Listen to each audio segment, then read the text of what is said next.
today. We have a very special guest with us this afternoon, Mr. Barbara Ladd, and this is also the first of our American Studies Colloquium series this semester. Welcome. I'm going to say a few words about Barbara Ladd at this point. She's professor of English at Emory University, one of the top-notch American universities. She specializes in Southern literature, which will be a topic this afternoon, including William Faulkner, Trans-South Atlantic studies, and creolization in the U.S. South. She has a book in progress, and I understand that the lecture today is a part of this project. The title is Globalization, the Grotesque and the Local in the U.S. South. And also another book project which Bob is co-editing with Fred Hobson, the Oxford Handbook to Southern Literature, which is forthcoming from Oxford University Press. She has published other books including Resisting History, Gender Modernity and Authorship in William Faulkner, Zora Neale Hurston, and Eudora Welty, as well as Nationalism and The Color Line in George W. Cable, Mark Twain, and William Faulkner. She has a very impressive, long, distinguished list of publications to her name. I cannot possibly do justice nor read out the list to you. She has edited special issues of South Atlantic Review and also of Faulkner Journal. So we are hosting today, and it's a great honor to have you, a very distinguished literary scholar with very great expertise on literature of the American South. The talk today is titled Beyond the Plantation, Writing at the Edge of the Swamp. And I give you Professor Barbara Ladd. She's here by way of Prague today, where she's Fulbright professor at Charles University. Welcome, and the floor is yours. Thank you.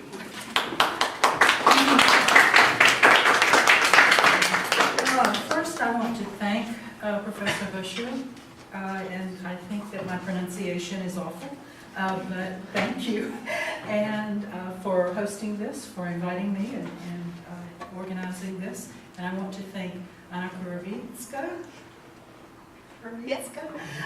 for your hospitality yesterday in showing me around Old Town and New Town, and thank you so much.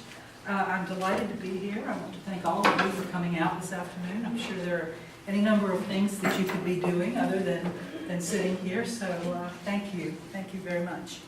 I'm a little winded because I got off the metro and started in the wrong direction and stopped to ask directions of someone who thought that I was going in the right direction. So I ended up going about a mile in the wrong direction, and then time was passing and I come back.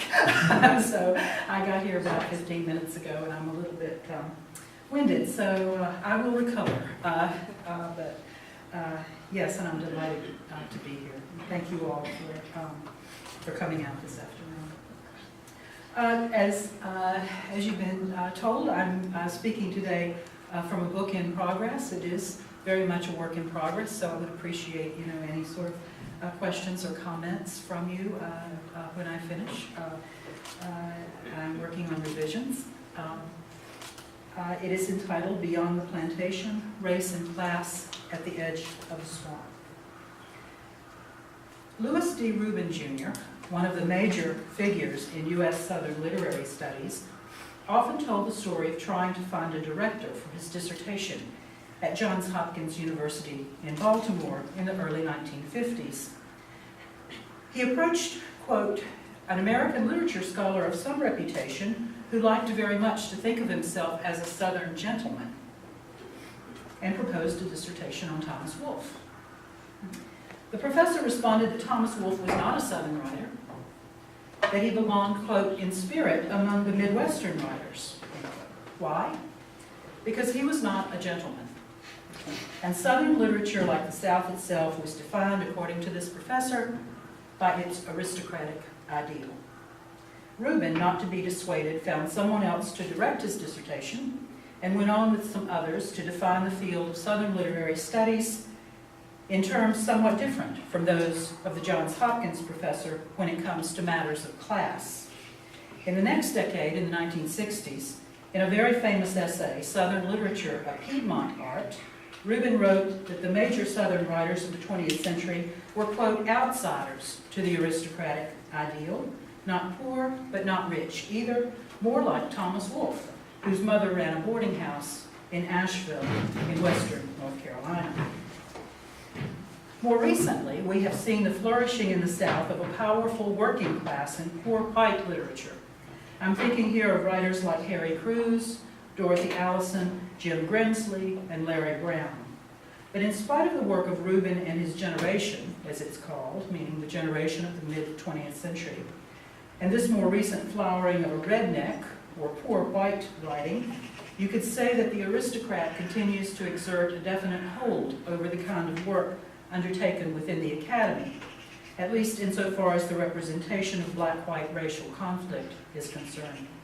So that the idea of the plantation, with its inevitable narrative of class in the South, is chiefly a matter of elite planter and black slave, with little to no room for anyone else, has continued to predominate, to the point where we've seen something of a naturalization of the idea of the contemporary U.S. South as a post-plantation culture, and have come to use the term post-plantation too broadly, I think, to talk about everything from the civil rights movement to conditions facing immigrant labor in the contemporary South to Southern literature and literary history.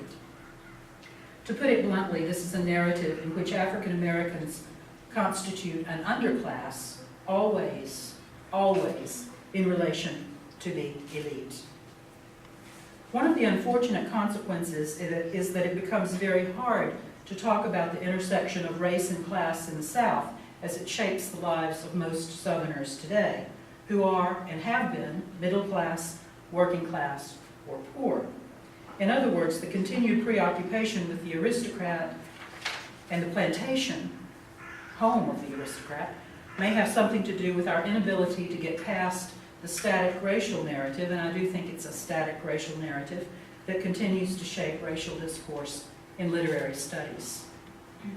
In short, we have yet to see a well-developed narrative of class, specifically one that accounts in any satisfactory or truly historicized way for the racial realities of life among yeoman farmers and landless whites or poor whites.